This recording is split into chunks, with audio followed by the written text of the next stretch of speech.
Cars, start your engines!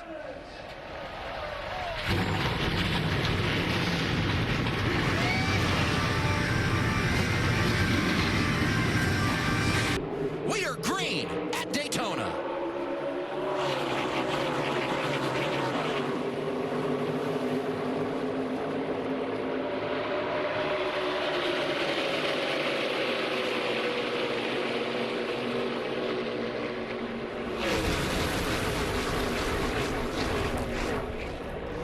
Top lane formed up real quickly. They all left Taylor Gray there to dry, all moving to the top. And you see that top lane forming. It was the three veterans, Justin Allgaier, Austin Hill, Sheldon Creed, and Christian Eckes thought, hey, that's a good line to be behind. The wheel and caution lights are on at Daytona International Speedway. You saw what happened when we were side by side. 5 laps in, big crash taking out some major players. Yeah, you see he's offset. Now he got centered back up right there. It's that they got checked up in front of him, and Jesse Love doesn't know that at that moment. You're trying to get to the back bumper and give a push. And listen, it's lap 5, lap 6 of the race. That sun off of 4. What makes it really tough is if there's any puffs of smoke, if there's any sort of wiggles out of race cars, you won't see that. So he's basically telling his spotter, you need to be my eyes as we go through that corner right now with the bad sunlight. Sheldon Creed hooked up to the back of Austin Hill. They're going to go to the front. Yep. Under caution for the second time in stage 1. Debris on track. Brennan Poole's got a whole lot going on in that 44. I think on the front stretch. Yeah, it only takes, as they try to tape all those parts back on, it takes just the smallest amount of air to get underneath that hood. Sheldon pulls down to block Jeb Burton. He's moving all over the place. This really killed the run. Austin Hill was able to block it. We'll see if anyone can generate. Nick Sanchez to the top. He's got Anthony Alfredo back there. Can they make a run? This went from single file to chaos. Final lap, opening stage.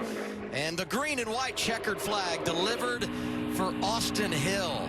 Plenty of movement at the front in this race. You saw it side by side. Hey, look who's leading once again. Shocking. Austin Hill wins the opening stage. A little pit strategy cycled him back. You can always follow the 21. This is a great example of it here, as we saw when you were watching during the break. Watch the 21, that blue and white car behind the 8, the orange and black car. Austin does this all the time. He's going to try and juke to the bottom. Sammy Smith covers him, does that well. That gives him a boost up by the 27. But that put Austin Hill in the position of being the lead car on the bottom, and eventually he got to lead. And those aggressive moves, you mentioned the pit strategy, maybe helped him get some of that back. You want to time that out so you have a little bit of momentum. You can see they're all kind of checking up right there as the draft is working. Toyota's trying to mount a charge in that low lane. Oh, and there goes Nick Sanchez. 48 into the wall.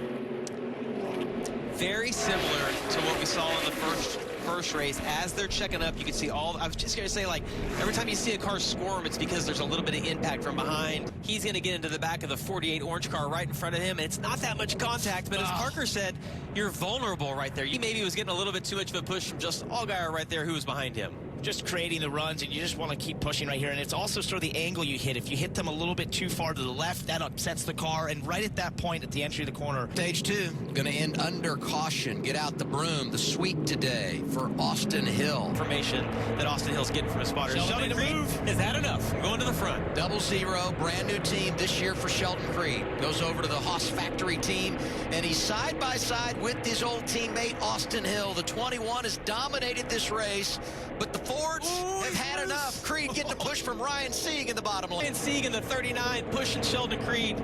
They're starting to get really aggressive, Parker. And that takes 2 right there. When you see a car wiggling around like that, when they're really pushing each other out, that's not just Ryan Sieg who's making that issue happen. That's also what Sheldon Creed is doing in that race car. How's he connecting to him? What's he doing with the wheel once he gets bumped?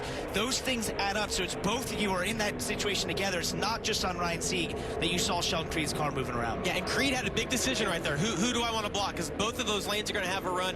Who do I think is going to stick with me? I'm shocked that he went to the top only because Ryan Sieg got him to the front. Seemed like he was loyal, but Creed now on top has control of the race. And look at that on the right, guys. You can see just a little bit of smoke. That means that issue is continuing to get worse. That's getting on the exhaust, getting on some components.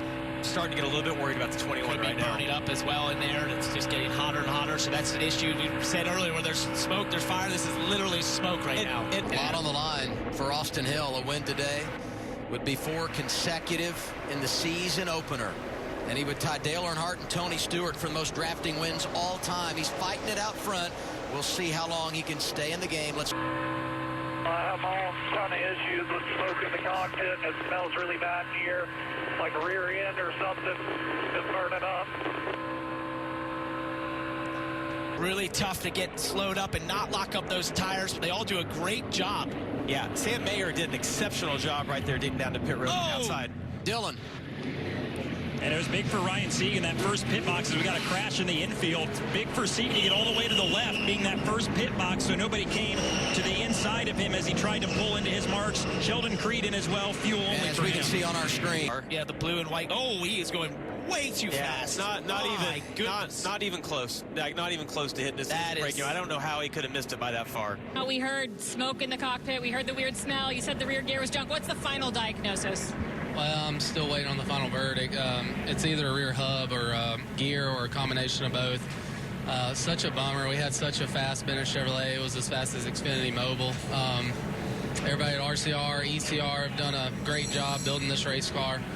We showed that we were the dominant team again, was able to get the stage wins there. So I just wish that we could have lost this race on our own terms and it not be from a mechanical failure. In front of them so that you can then move up in front and get a little bit of control. You see Jesse Love right there leading that inside lane. Ryan Sieg in the 39 giving Harrison Burton a huge push. Jesse Love's going to get control right here.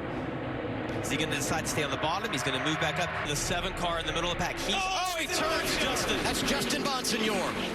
Out of shape, and we're under caution again. Oh, Ante Alfredo in it. Look at the 16 there, the white car, the yellow numbers. He's going to juke to the outside. He's going to try to go to the inside, and this is the worst position to hit someone left rear. That just super unsettles them. And then Justin Allgaier's going through the middle here. And that's when it just pulled down. You have to be more aggressive, and that's just lack of experience. We saw Jesse Love looking out of that left side mirror. You got to kind of be able to judge that. And Justin missed the judge it. I don't think that Allgaier did anything wrong right there. Fredo was so close, barely gets clipped. And you know what's tough here? So what happened is if you look where William Swalich went, Bonsignor was trying to follow the 18, who was fading down to be closer to the inside cars. He just didn't know the 7 was getting to his inside like that. He was trying to just follow his teammate, essentially, and that's sort of disorienting. It happens in these drafting races where you're running around at the top next to the wall. Then the line starts to move down as the intensity picks up. You start side drafting more, and therefore you're trying to follow the car in front of you as a reference, but sometimes they're doing something different than you should be doing. Because outside line is kind of broken up. The 54 is going to have a run on Jesse Love getting down into turn 3. Connor Zilic into the wall. Caution is out. A half a lap from the white flag, and we'll go to overtime. And Creed's trying to manage which lane to block right here. And, you know, one of the things that Connor might have done differently is if he was lined up better with Creed, not so far to the left, you just run in the back of it. But the problem he had is he was lined up to the left so far that if he hits Creed with the speed and momentum he had, he's spinning him out. Jesse Love has led 28 laps today, and he's in charge of the field as we go to overtime.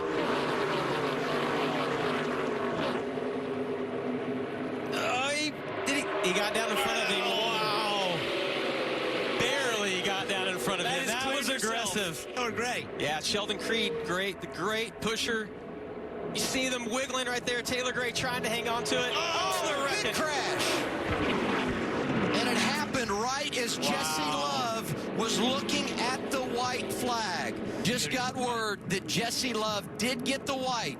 Once the leader takes the white, the next flag ends the race. The caution is displayed with Jesse Love leading.